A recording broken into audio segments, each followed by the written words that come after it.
नमस्कार, मैं ज्योति यादव और आप देख रहे हैं हिंद समाचार। चंद्रशेखर आज़ाद ने पहले तो महाकुंभ पर बयान दिया, फिर महाकुंभ शुरू हो गया तो सरकार की पोल पट्टी भी खोली, फिर उसके बाद ट्विटर हैंडल पर संत रविदास का वो कोट भी लिखा कि मन चंगा तो कटौती में गंगा, जिसके बाद वो फिर से सुर्खियों में बन गए। महाकुंभ वाले बयान पर इतनी ज़्यादा मिर्ची क्यों? सीधा सवाल कर लिया है मैंने और मुझे लगता है इन तमाम विषयों पर तमाम लोगों के इंटरव्यू किए होंगे, लेकिन पत्रकार राहुल नागपाल इन दिनों सुर्खियों में बने हुए हैं। कैसे देख रहे हैं? उन्होंने जो कहा महाकुंभ पे, भावना आहत हो गई। देखिए, पहली बात तो यह है ज्योति जी कि हमने किसी की भावनाओं का ठेका नहीं ले रखा। अगर हमारे किसी स्टेटमेंट से, हमारे किसी वाक्य से किसी की भावना आहत होती है तो वो अपनी भावना अपने घर रखे।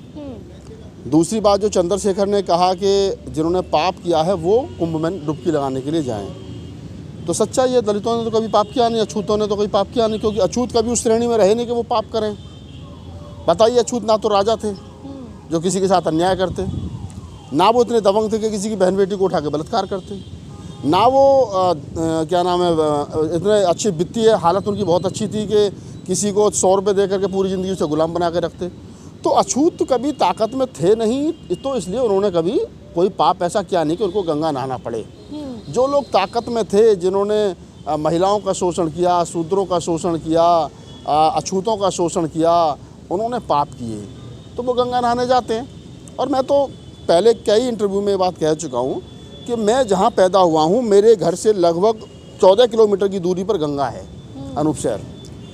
मेरे पिताजी इस दुनिया में नहीं रहे, मेरे दादाजी नहीं रहे, मेरी दादी नहीं रही, मेरी एक सिस्टर थी मुझसे छोटी, वो नहीं रही, और बहुत सारे परिवार के लोग जो हमारे परिवार कुटुंब कबीले में थे, सब जो नहीं रहे दुनिया में, कभी उनके मृत शरीर को हम 12 किलोमीटर गंगा जी में नहीं ले गए। हमने अपने खेत पर जलाया, हमारे गांव के पास में शमशान है, हमने वहाँ पर जलाया। हमारा गंगा से क्या लेना देना है? रविदास ने कहा मन चंगा तो कटौती में गंगा। अरे, जब तुम्हारा मन ठीक है, पवित्र है, तो ये जो घर में जो पानी आ रहा है ये गंगा के समान है। अच्छा, इसमें भी विवाद हो गया। लोग कह रहे थे कि चंद्रशेखर ये सब बार बार बोलकर क्या साबित करना चाहते हैं? हम थोड़ी साबित करना चाह रहे हैं, चंद्रशेखर थोड़ी साबित करना चाहते हैं, हम तो बता रहे हैं। देखिए, हम कोई काम ऐसा नहीं कर रहे हैं कि जो हम कर रहे हैं, हम वो कर रहे हैं जो बुद्ध ने, अम्बेडकर ने, रैदास ने, कबीर ने, नानक ने, चोखा मेला ने, ठीक है, इन लोगों ने शुरू किया था, उन्होंने किया था। हम उन्हीं के काम को आगे बढ़ा रहे हैं। अगर ये बात रविदास ने कही कि मन चंगा तो कटौती में गंगा, तो फिर किसी को मिर्ची क्यों लग रही है? रविदास ने तो ये बात कही है ना, मैंने तो और आपने तो नहीं कही। तो हम तो रविदास की बात को आगे बढ़ा रहे हैं। अब इससे भी लोगों को दिक्कत है, क्योंकि उनको लगता है कि नहीं साहब, अगर मन चंगा कटौती में गंगा, अगर घर में ही गंगा होने लगी तो उनका धंधा ठप हो जाएगा। ब्राह्मण को दिक्कत इस बात से नहीं है कि आप उसको क्या कह रहे हो, ब्राह्मण को दिक्कत ये है कि आप उसके धर्म को टारगेट मत करो। धर्म को अगर आप टारगेट करोगे तो कहीं ना कहीं उसको ये लगता है कि उसका धंधा है वो। आप लाला जी की दुकान, लाला जी को गाली बको, कोई दिक्कत नहीं, लेकिन उसके माल को घटिया बताओगे तो उसे दिक्कत होगी, क्योंकि माल बिकेगा नहीं। ठीक इसी प्रकार ब्राह्मण को आप खूब गाली बको, कोई दिक्कत नहीं है, लेकिन ब्राह्मण के अगर धर्म पर आप कटाक्ष करोगे तो उसका धंधा है, तो उसको बुरा लगेगा। गंगा में लोग स्नान करना बंद कर दूँगा, मैं तो भूखा मर जाऊँगा, क्योंकि कमा के खाना तो बस की है नहीं, मजदूरी तो करी नहीं जाएगी, रिक्शा तो चलाया नहीं जाएगा, तो करेंगे क्या? ये जो मोटे मोटे पेट हो गए हैं, कैसे हो गए? ऐसे तो हो गए। तो कह रहे करोड़ों का जो सरकार ने खर्चा किया है, नहीं जाना तो ना जाते, ये टीका टिप्पणी क्यों करने लगते हैं? देखिए, मैं महाकुंभ के बारे में जितना पिछले दिनों मैंने पढ़ा और समझा है ज्योति जी, ये धर्म के नाम पर, आस्था के नाम पर व्यापार है। दरअसल 7,500 करोड़ रुपए उत्तर प्रदेश और भारत सरकार मिलकर के वो खर्च कर रही है, और 2 लाख करोड़ रुपए का वहाँ बिजनेस होने की संभावनाएं हैं। लोकल 17,500 करोड़ रुपए का बिजनेस होने की संभावनाएं हैं। तो आप समझिए कि 7,500 करोड़ करके और 2 लाख करोड़ रुपए कमाए जाएँ तो कितना बढ़िया बिजनेस है। तो ये धर्म के नाम पर धंधा है, आस्था के नाम पर धंधा है। जो टैक्सी वहाँ अभी 2,000 में मिलती थी, अब 4,000 मिल रही है। जो होटल वहाँ 1,000 का था, वो 8,000 का मिल रहा है। ठीक है ना? कमरों के रेट बढ़ गए, टैक्सियों के रेट बढ़ गए, वहाँ होटलों के रेट बढ़ गए, खाने पीने के रेट बढ़ गए। पहले दुकान लगाने के लिए वहाँ फूल वाले बेचारे 5,000 देते हैं, 50,000 देने पड़ रहे हैं। तो ये धंधा है, और धंधे से किन लोगों को फायदा? जो धंधा करते हैं। अब ना तो आप धंधा करते हो, ना मैं धंधा करता हूँ, ना मेरे खानदान में कोई धंधा करता है। तो धंधे वाले लोग धंधे के हिसाब से सोचते हैं। आस्था में भी हर आदमी धंधा ही ढूंढता है। कह रहे हैं, बताइए, 3 पीढ़ियों को ये अवसर नहीं मिलेगा। अगर इस बार स्नान नहीं किया तो 3 पीढ़ियां आपकी तरस जाएंगी महाकुंभ के स्नान के लिए। भाई साहब, 3 तरसों जिनको 30 तरसों, यार हमने एक बात एक लाइन में कह दी, जब हमने पाप ही नहीं किए तो हम क्यों एक पीढ़ी और उस पीढ़ी की बात करें? अरे, हमने कोई पाप नहीं किया, हम पापी हैं ही नहीं। तो आप कहना चाहते हैं ब्राह्मण पापी है? नहीं, मैंने ये कहाँ कहा? जो नहाने जा रहा है वो पापी है। भाई उसको इसलिए तो जा रहा तो ना 40 करोड़ लोग गए हुए हैं। हाँ तो वो पापी होंगे तभी तो गए भाई। हमारे यहाँ गाँव में कहते थे अरे कुछ पुण्य कमा लो, गंगा नहाओ, जो पाप कर रखे पाप धो लो। गंगा नहाने का मतलब पाप धोना। तो मेरे दादाजी कहते थे बोले यार हमने तो कोई पाप किया नहीं, हम क्यों धोए पाप है। तो वही वाली बात है कि जिन लोगों ने पाप किए, जिनको लगता है जाने अनजाने में कोई गलती हुई है उनसे, जवानी में, बुढ़ापे में, बाल अवस्था में कोई गलती हुई है, तो वो गलती को गंगा में नहा करके माफ़ी मांग के कह देंगे कि हे गंगा मैया पाप धो दे हमारे, और अब हम जो है पवित्र हो गए। तो गंगा में नहाने के बाद उनकी मानसिकता ये है कि वो उन्होंने जो पाप किए वो पवित्र हो जाएंगे। अच्छी बात है।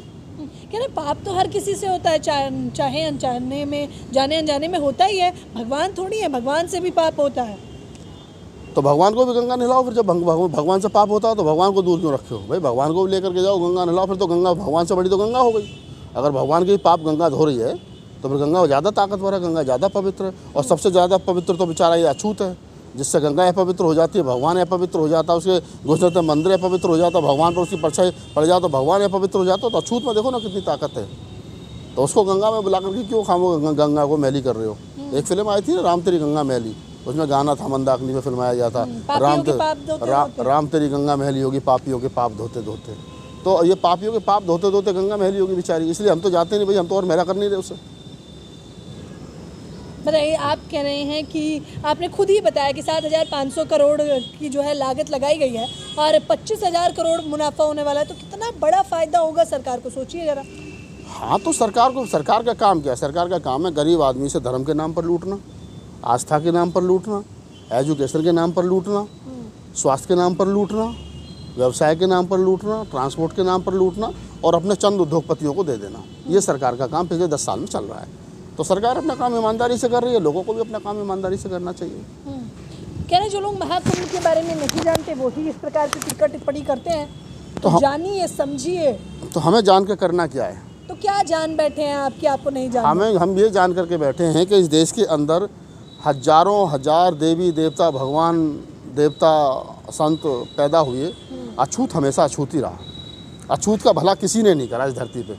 अछूत का भला तब हुआ तब डॉक्टर अम्बेडकर आए, उन्होंने अपने 4 बच्चों की कुर्बानी दी, उन्होंने लड़ झगड़ करके हमें अधिकार दिए, तो हमें पढ़ने का अधिकार मिला, हमारे जिस्म पर कोट पैंट टाई आई, हमारे पास बंगले आए, गाड़ी आई, घोड़ा आए। ये बाबा साहब डॉक्टर अम्बेडकर की वजह से आया। और बाबा साहब डॉक्टर अम्बेडकर जो कह करके गए हैं, देखिए मैं बाबा साहब की असली औलाद हूँ। बाबा साहब जो कह करके गए मैं वो कर रहा हूँ। बाबा साहब ने कहा मैं राम कृष्ण को ईश्वर नहीं मानूंगा, ना ही कभी उनकी पूजा करूँगा, तो मैं नहीं मान रहा हूँ। अगर आपको दिक्कत है तो बाबा साहब पर केस करिए। बाबा साहब ने कहा मैं ब्राह्मणों के हाथ से कोई कर्मकांड नहीं कराऊंगा, तो मैं नहीं करा रहा हूँ। मैं नहीं, बाबा साहब ने कहा कि मैं हिंदू धर्म के अनुसार कोई भी कर्मकांड नहीं करूँगा, तो मैं नहीं जा रहा हूँ महाकुंभ में। तो ये बाबा साहब डॉक्टर अम्बेडकर कह के गए, मैं थोड़ी कह के गया हूँ। बताइए, बीजेपी के सांसद साक्षी महाराज कह रहे हैं जिनके नाम में ही रावण हो, उनसे क्या ही पूछना। नहीं तो रावण तो अच्छा आदमी था, विद्वान था, पढ़ा लिखा था, और रावण ने एक बहन की इज्जत बचाने के लिए युद्ध किया। अब आप देखिए ना कि एक बहन के लिए जो जान दे दे, बहन के मान सम्मान के लिए, वो आदमी तो ठीक ही था ना। सीता का अगर वो अपहरण करके भी ले गया तो सीता के साथ उसने कोई बदतमीजी तो नहीं की। सीता उसे हाथ जोड़ करके कहता था हे सीता तू मुझे बर ले, वो मना कर देती, वो वापस चला जाता था। अगर उसके अंदर मन और छल और कपट होता तो वो जो मर्जी करता था, उसकी वाटिका में थी वो, तो रोक लेता उसको। राजा था, ताकतवर था, लेकिन उसने अन्याय अत्याचार नहीं किया। उसने लक्ष्मण की तरह नाक कान नहीं काटे। अगर सूपन खान ने ये जाकर के कह दिया कि मैं तुमसे मोहब्बत करती हूँ, तो ये कौन सा अपराध था। ये कौन से कानून में लिखा है कि आप किसी का प्यार का इजहार करने पर उसके नाक कान काट लो हैं। और फिर रामचंद्र जी झूठ बोल रहे हैं। जब रामचंद्र जी के पास सूपन पहुंची तो उसने कहा कि मैं, आप तो बड़े सुंदर हैं, मैं आपसे शादी करना चाहती हूँ।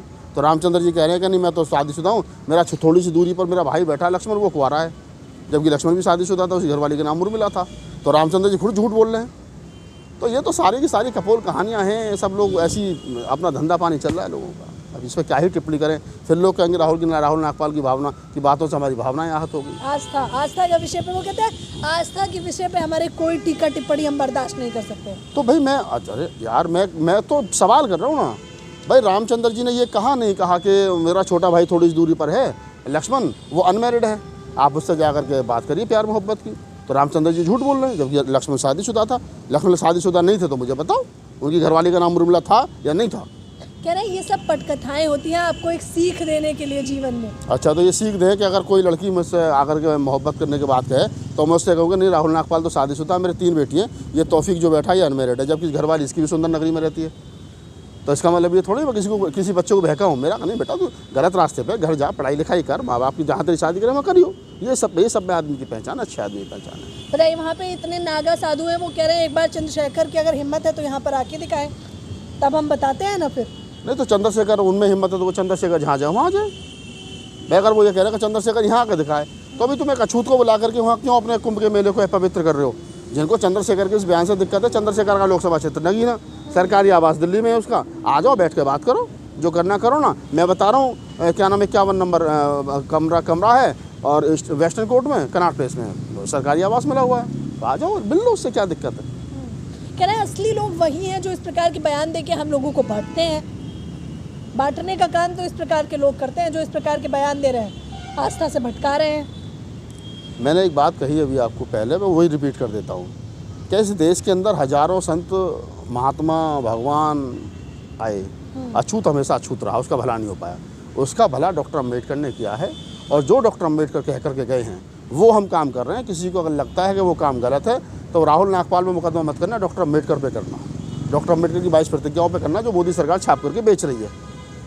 और मोदी सरकार पर करो, मोदी जी पर करो कि वो बाबा साहब डॉक्टर अम्बेडकर का लिटरेचर छाप करके बेच रहे हैं, जिसमें लिखा है मैं रामकृष्ण ईश्वर को ईश्वर नहीं मानूंगा, ना उनकी पूजा करूंगा, मैं ब्राह्मणों के हाथों से कोई कर्मकांड नहीं कराऊंगा, मैं क्या नाम है गौरी गणपति को ईश्वर नहीं मानूंगा। ये बाबा साहब की 22 प्रतिज्ञा, जाओ ना आप लिखो उनको, मोदी छाप के बेच रहे हैं, मोदी जी मुकदमा करो। तो पत्रकार के रूप में आप महाकुंभ को कैसे देखते हैं? पत्रकार के रूप में मैं ऐसे देखता हूँ कि ठीक है, 144 साल में महाकुंभ आया है, हर 12 साल में लगता है, 144 जो 12 बार में आए वो महाकुंभ है। कुछ लोगों की आस्था उसमें है, जिनकी आस्था है उनके लिए धन्यवाद, जिनकी आस्था नहीं है उनके लिए भी धन्यवाद, और जो न आस्था में न रास्ता में जो अपने घर में, उनके लिए विशेष धन्यवाद। ऐसी ठंड में घर में रहना चाहिए, ठंड लग जाएगी। और संविधान हमारा हमें ये सब बोलने का और मानने का अधिकार देता है, क्योंकि संविधान ने ही हमको अधिकार दिया है कि आप हिंदू हैं, मुस्लिम हैं, सिख हैं, ईसाई हैं, बौद्ध हैं, जैनी हैं, पारसी हैं, कबीरपंथी हैं, नानकपंथी, रैदासपंथी, खालसापंथी, जो भी हैं आप, वो आपको संविधान, आप नास्तिक हैं, आस्तिक हैं, वास्तविक हैं, जो भी हैं आप, जो है आपको संविधान उस बात की इजाज़त देता। तो संविधान सर्वोपरि है और हम संविधान के अनुसार चलते हैं। देश हमारा और देश हमारा संविधान से चलेगा, हम संविधान का सम्मान करते हैं। हम संविधान का सम्मान करते हैं और हम संविधान के हिसाब से चलते हैं। राहुल नागपाल ने सीधे तौर पर ये प्रतिक्रियाएं दी हैं, बात भी रखी है और मुझे लगता है बहुत सटीक विश्लेषण भी किया है। जिस प्रकार से धर्म की आड़ में जो धंधा बनाया जा रहा है उसका भी भांडा फोड़ा है। आप लोग भी मुझे अपनी प्रतिक्रिया जरूर दें। कैमरामैन तोहिद के साथ ज्योति यादव, हिंद समाचार।